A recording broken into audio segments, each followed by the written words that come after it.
जय हिंद साथियों, स्वागत है एक बार फिर से आप सभी दोस्तों का शिक्षा संकल्प के इस ऑनलाइन यूट्यूब प्लेटफॉर्म पर। कैसे हैं आप सभी दोस्त? आशा करते हैं कि आप लोग बहुत ही अच्छे होंगे और बीएड एंट्रेंस एग्जाम की तैयारी में मेहनत के साथ लगे होंगे।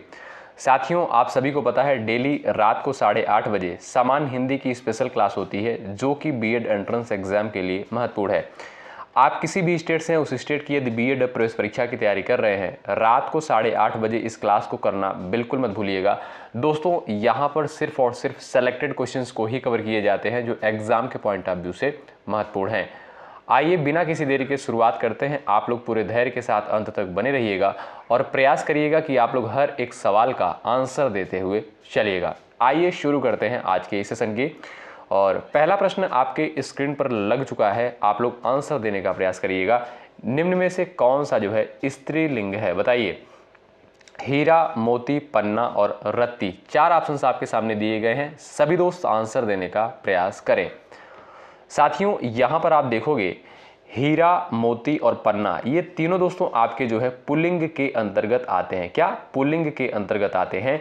लेकिन जो आपका रत्ती है ये आपका दोस्तों स्त्रीलिंग के अंतर्गत आता है। तो आपका डी ऑप्शन यहां पर बिल्कुल राइट हो जाएगा। जो भी साथी ऑप्शन नंबर डी पर गए हैं उनका आंसर बिल्कुल करेक्ट है। अगला सवाल देखो। चलिए, वह कलम से लिखता है, इस वाक्य में जो है कौन सा कारक है? सभी दोस्तों का आंसर आना चाहिए। चलिए, वह कलम से लिखता है, संप्रदान कारक, करण कारक, संबंध कारक, कर्म कारक। जवाब देने का प्रयास करें आप सभी प्यारे साथी। साथियों, अगर बात करें संप्रदान कारक की तो इसका कारक चिन्ह क्या होता है? के लिए होता है। क्या? के लिए होता है। और करण कारक का कारक चिन्ह क्या होता है? से होता है। ठीक है। और बात करें दोस्तों संबंध की तो संबंध कारक का जो कारक चिन्ह होता है का, के, की, ना, ने, नी, रा, रे, री जो है संबंध कारक का कारक चिन्ह होता है। कर्म कारक का दोस्तों चिन्ह क्या होता है? कर्ता ने कर्म को। ठीक है। कर्म कारक का जो है को कारक चिन्ह होता है। तो यहां पर दोस्तों आप कहोगे option number B sir correct हो जाएगा, क्योंकि करण कारक का जो चिन्ह होता है से होता है। क्या? से होता है। और यहां पर देखिएगा से कारक चिन्ह लगा हुआ है। ठीक है भाई, ऑप्शन नंबर बी दोस्तों यहां पर बिल्कुल राइट है। अगला सवाल देखो। आचार्य भरत मुनि के अनुसार जो है रसों की संख्या कितनी मानी गई है? आप सभी दोस्त आंसर देने का प्रयास करो। सभी दोस्तों का आंसर आना चाहिए। यदि आप लोग डेली हमारी क्लासेस अटेंड कर रहे होंगे आपको कोई समस्या नहीं होगी इस टेस्ट में। चलिए, आचार्य भरत मुनि के अनुसार रसों की कुल संख्या कितनी होती है? आप कहोगे सर 8। ऑप्शन नंबर दोस्तों आपका यहाँ पर ए बिल्कुल राइट हो जाएगा। साथियों, हिंदी में रसों की संख्या कितनी होती है? आप कहोगे सर 9 जो है हिंदी में रस माने गए हैं। आइए अगला सवाल देखते हैं। सवाल नंबर चौथा। सीमा तेज दौड़ती है, इस वाक्य में जो है तेज शब्द क्या है? बताएं। कौन सा क्रिया विशेषण है? सभी दोस्तों का आंसर आना चाहिए। रीतिवाचक, परिमाणवाचक, कालवाचक, स्थानवाचक। चलिए, सभी दोस्त आंसर देने का प्रयास करेंगे। क्या इसमें स्थान का बोध जो है हो रहा है? आप कहोगे सर नहीं, इसमें स्थान का बोध नहीं हो रहा है। क्या इसमें काल का यानी समय का बोध हो रहा है? आप कहोगे सर नहीं, इसमें जो है समय का बोध नहीं हो रहा। परिमाण का बोध हो रहा है? जी नहीं, बिल्कुल कोई परिमाण इसमें बताया नहीं जा रहा है। हाँ, आप कहेंगे सर इसमें रीति का बोध हो रहा है, यानी सीमा कैसे दौड़ती है? आप कहोगे सर तेज दौड़ती है, यानी रीतिवाचक क्रिया विशेषण हो जाएगा। ए ऑप्शन वाले दोस्त यहाँ पर बिल्कुल करेक्ट हो जाएंगे। अगला सवाल देखें, सवाल नंबर 5। वस्तुओं का नाम बताने वाला शब्द जो है क्या होता है? बताओ। चलो, सभी दोस्त आंसर कर दो। वस्तुओं का नाम बताने वाला शब्द जो है क्या होता है? चलिए, किसी व्यक्ति, वस्तु, स्थान के नाम को दोस्तों क्या बोलते हो आप? संज्ञा बोलते हो। सिंपल सा क्वेश्चन है। ऑप्शन नंबर ए बिल्कुल राइट है। अगला सवाल देखो। गबन पुस्तक के राइटर कौन है? चलो, सभी का आंसर आना चाहिए इस सवाल के लिए। गबन पुस्तक के राइटर कौन है? मुंशी प्रेमचंद, रामचंद्र शुक्ल, जयशंकर प्रसाद, श्याम सुंदर दास। सवाल नंबर 6 का सभी लोग आंसर करें। भाई लाइक की संख्या आप लोग बढ़ाते चलो, आपके लिए बेहतरीन कंटेंट दिया जा रहा है। आपका कर्तव्य बनता है सेशन को ज़रूर लाइक करें। इससे दोस्तों हमारा भी हौसला बढ़ता है आपके लिए बेहतर कंटेंट लाने के लिए। गबन पुस्तक के जो है राइटर कौन है? आप कहोगे सर मुंशी प्रेमचंद जो है गबन पुस्तक के राइटर हैं। ए ऑप्शन आपका राइट हो जाएगा। गोदान गबन जो है इन्हीं की रचना है। आओ अगला सवाल देखते हैं। निम्न में से कौन सा शब्द जो है आपका यौगिक शब्द होगा, बताओ। जलद, पंकज, गणेश, पाठशाला, सभी का आंसर आना चाहिए। चलिए सभी दोस्त आप यहां पर आंसर देने का प्रयास करें। इसमें जो है आपका यौगिक शब्द कौन सा हो जाएगा। आप कहोगे सर पाठशाला जो है आपका यौगिक शब्द हो जाएगा। यौगिक शब्द किसे कहते हैं दोस्तों, याद रखिएगा। ऐसे शब्द जो दो या दो से अधिक शब्दों के मेल से बनते हैं उन्हें जो है यौगिक शब्द कहते हैं। यहाँ पर देखिएगा पाठ जो है एक अलग शब्द है और शाला जो है ये आपका एक अलग शब्द है, यानी दो शब्दों के योग से ये शब्द बना है। आप कहोगे सर ये आपका यौगिक शब्द के अंतर्गत आएगा। डी ऑप्शन आपका करेक्ट है। अगला सवाल देखो। दाल भात में मूसल चंद, इस कहावत का अर्थ क्या है, बताएं। सभी प्यारे साथी आंसर देने का प्रयास करें। अत्यधिक स्वादिष्ट भोजन, अतिथि का घर आना, दाल भात पर चटनी, बिना कारण दखल देना। दाल भात में मूसल चंद, आप कहोगे सर डी ऑप्शन करेक्ट है, बिना कारण दखल देना। ठीक है, ऑप्शन नंबर डी राइट होगा। अगला सवाल देखो भाई। निम्न में से कौन सा जो है आपका प्रश्नवाचक सर्वनाम के अंतर्गत आएगा, बताओ। क्या, आप, तुम, वह, बताओ। ये जो है आपका दोस्तों इसमें जो है आपका प्रश्नवाचक सर्वनाम जो है आपका कौन सा होगा, बताओ। साथियों यहां पर अगर आप देखते हो तो वह क्या है, ये आपका अन्य पुरुषवाचक सर्वनाम के अंतर्गत आएगा। तुम क्या है, ये आपका मध्यम पुरुषवाचक सर्वनाम के अंतर्गत आएगा।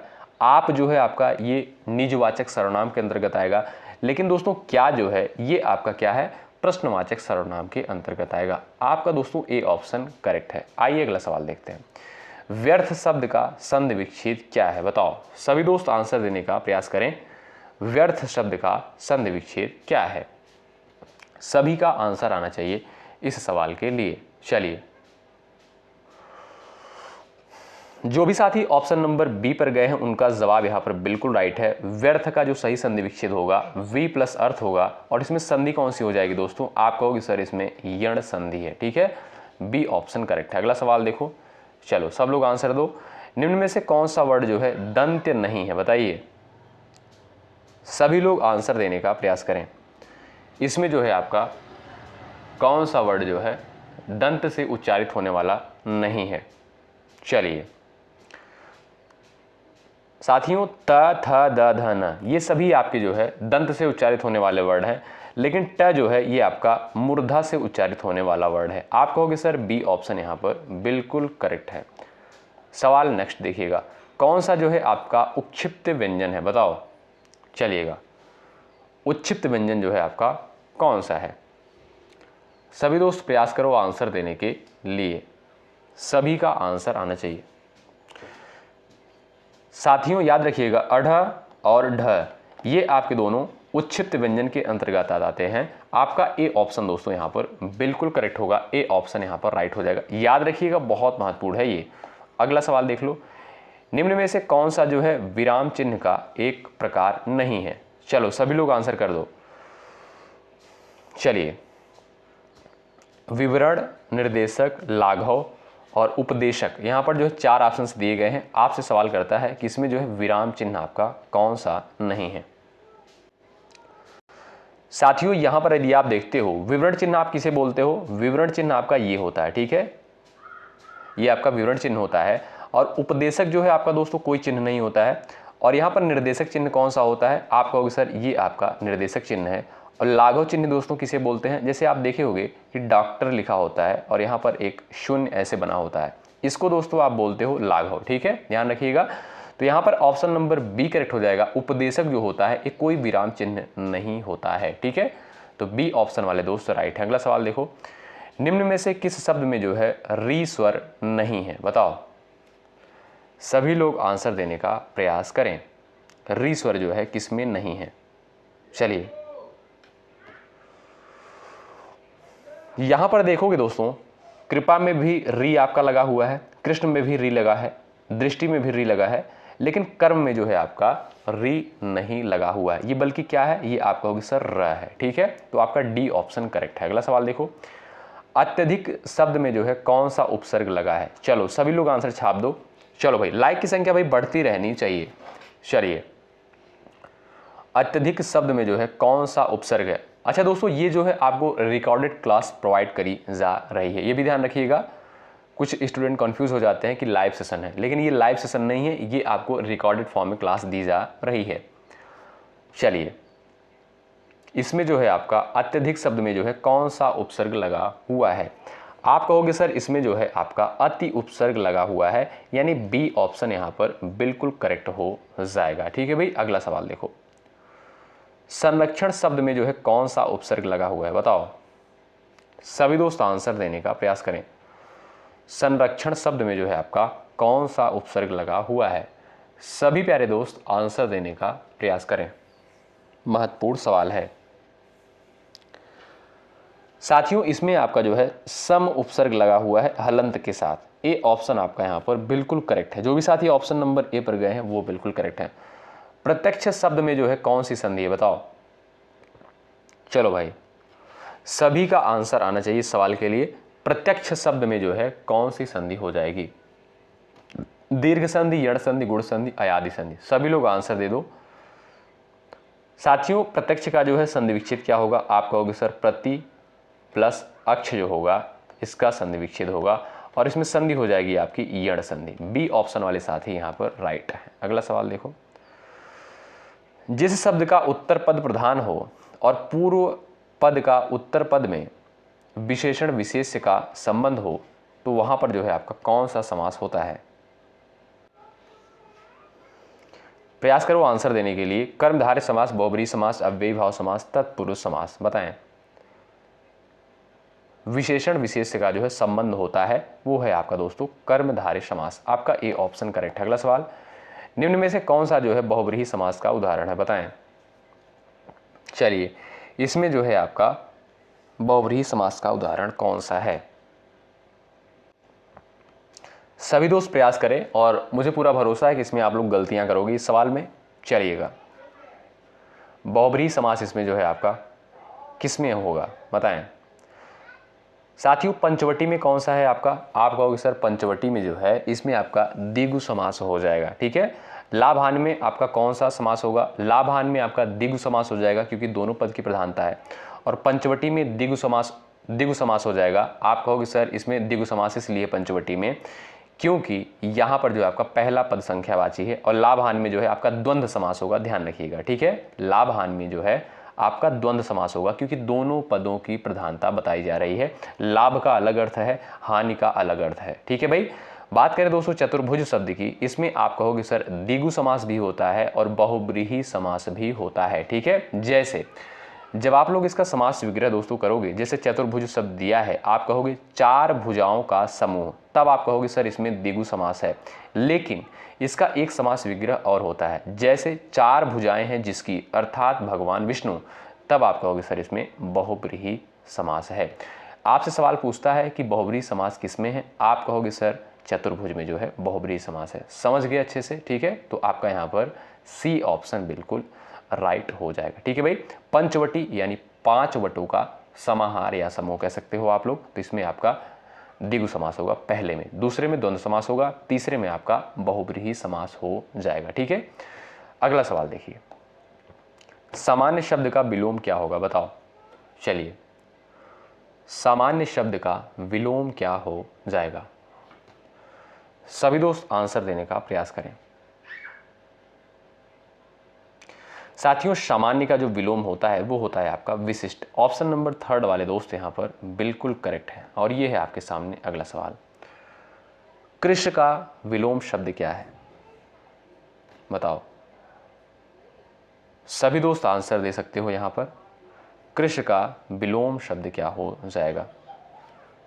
चलिए भाई, सभी सवाल दोस्तों पेपर में पूछे जा चुके हैं, आप सभी दोस्त आंसर देने का प्रयास करें। साथियों, कृष्ण का जो विलोम शब्द होता है हिष्ट और पुष्ट, यानी ऑप्शन नंबर आपका ए बिल्कुल यहां पर करेक्ट है। और अगला सवाल आपके स्क्रीन पर है, निम्न में से कौन सा जो है दामिनी का पर्यायवाची नहीं है? बताएं। चलिए, तड़ित, बिजली, रजनी, प्रभा। जवाब देने का प्रयास करें।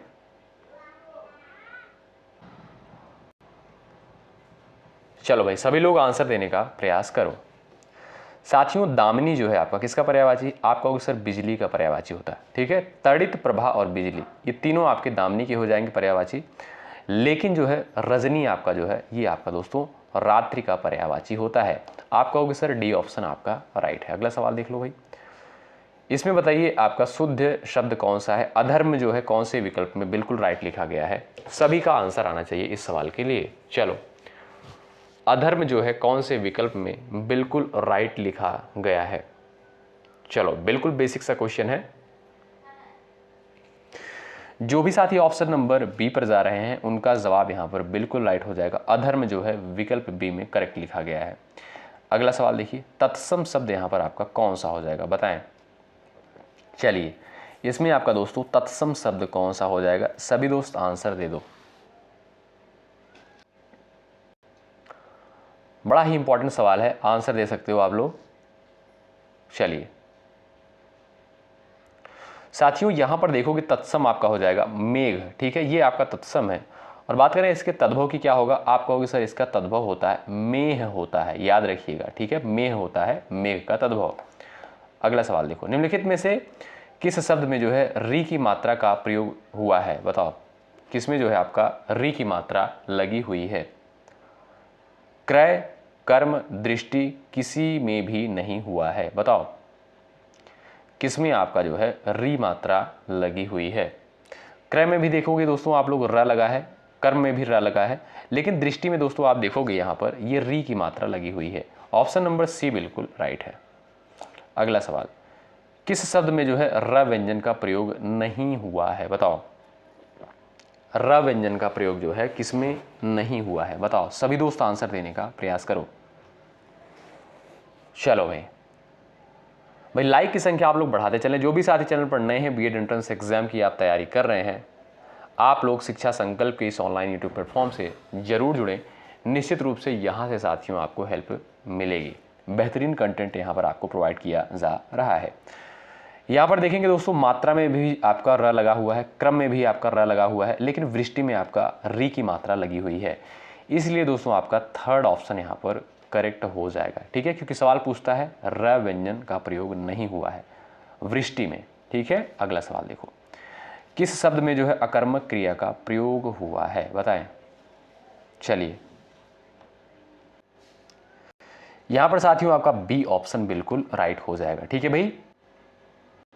सवाल नंबर नेक्स्ट आपके स्क्रीन पर लग चुका है। जो शब्द विशेषण की विशेषता बताते हैं उन्हें क्या कहते हैं, सभी लोग आंसर दे सकते हो। क्रिया विशेषण, प्रविशेषण, अव्यय और उपसर्ग, बताएं।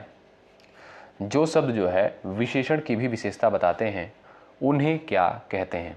आप कहोगे सर उन्हें प्रविशेषण कहते हैं। ऑप्शन नंबर आपका बी बिल्कुल राइट है। अगला सवाल देखो, निम्न में से कौन सी भाषा जो है पश्चिमी हिंदी के अंतर्गत नहीं आती है, बताओ। चलिए भाई,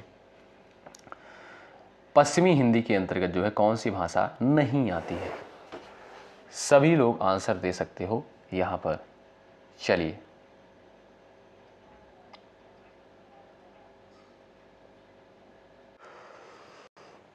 साथियों यहां पर देखोगे यदि आप, अवधि जो है ये आपका पूर्वी हिंदी के अंतर्गत आती है, ध्यान रखिएगा, ठीक है। ऑप्शन नंबर आपका डी इस क्वेश्चन का राइट है। आइए अगला सवाल देखते हैं। मुख खुलने के आधार पर जो है स्वर कितने प्रकार के होते हैं, आप लोग आंसर दे सकते हो। चलिएगा, मुख खुलने के आधार पर स्वर कितने प्रकार के होते हैं।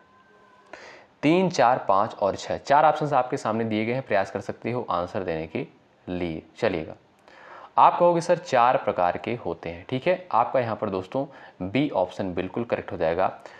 जैसे आपका समृत स्वर होता है, अर्ध समृत होता है, विवृत और अर्ध विवृत होता है, ठीक है। ऑप्शन नंबर बी बिल्कुल राइट हो जाएगा। अगला सवाल देख लो, निम्न में से कौन सा जो है अग्र स्वर नहीं है, बताइए। छोटी ई, बड़ी ई, ए और यहाँ पर ऊ दिया है, बताओगे आप लोग आंसर दो सभी लोग। चलिए,